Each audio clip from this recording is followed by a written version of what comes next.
Alright guys, I'm going to attempt to show you guys how I use Kevin Hartman's stencils to replicate the wiggle wart pattern on a wiggle wart. Alright, so here's our stencil. Obviously I've done this before. I'm going to slide that on. We need to get it on all the way as close to the surface as possible. Alright, so the trick to this is you got to keep the brush square with the stencil. Don't go up and down like this. If you do, that's when you get underspray and it distorts the image. Okay, you want to stay square just like that. Don't alter your brush, don't alter the bait. If you want to paint to the bottom, you can do like this, but again, you got to stay square. And light pressure, I usually do about 10 to 12 psi, and don't dump out a ton of paint. You want to do just enough for the effect. And I really look at this stencil more of a shadow detail than paint. So we're just, more is less, okay? So let's give her a shot and see what happens.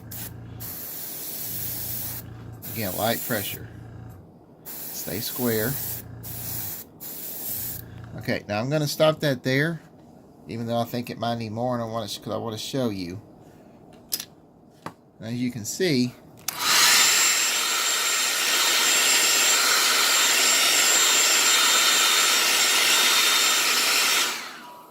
that is very close to the wiggle wart pattern that you see in the original wiggle warts. It's not a paint, it's more of just a textured shadow, basically. That's how I put it. So let's move to another stencil here. Make sure you dry that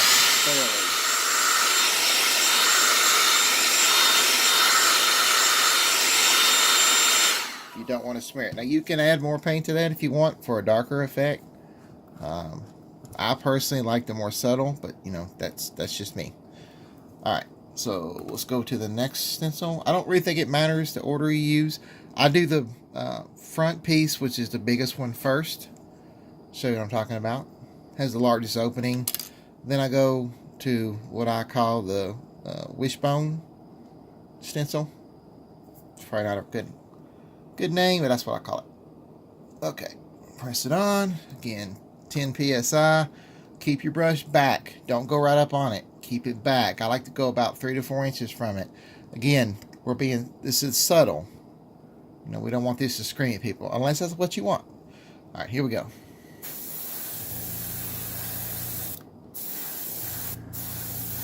Very light. Let's see what that looks like. You can always add more, guys. You can't take paint off once it's there. That looks good to me.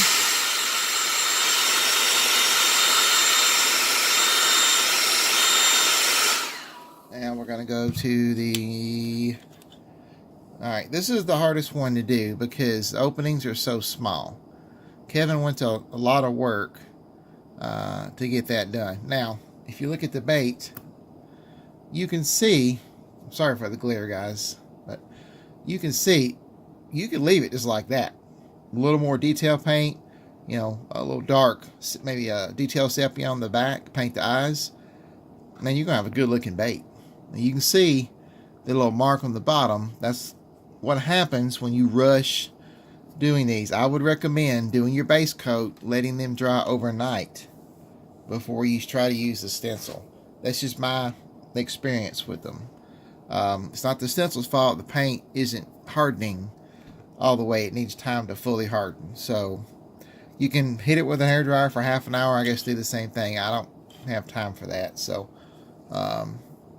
from now on, I'm going to be doing this, letting all my base colors cure for 24 hours before I attempt to do this. I think that'll stop a lot of that. Okay, so this particular stencil, as you can see, has a lot of openings in the bottom. Same thing, 3 to 4 inches away, light pressure, square with, again, stay square to the stencil and the bait, okay? Just like that.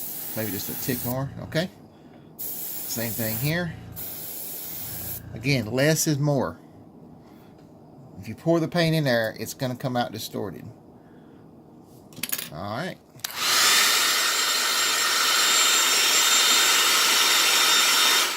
As you can see, guys, get it back in camera there. I know it's hard to see, I apologize, but that is looking mighty zesty. Gonna have to touch up the belly there, and I got a couple of spots on the back that the stencil pulled off because I didn't let the paint harden enough. But hopefully that'll give you guys an idea how to use these stencils. Remember, you really can see on the belly I really went too dark, put too much. Less is more. If you think you've got enough, stop. You can always add more. Alright guys, ask any questions you may have. I apologize, I don't know how to edit, so this is all being done in one shot. Thanks for watching.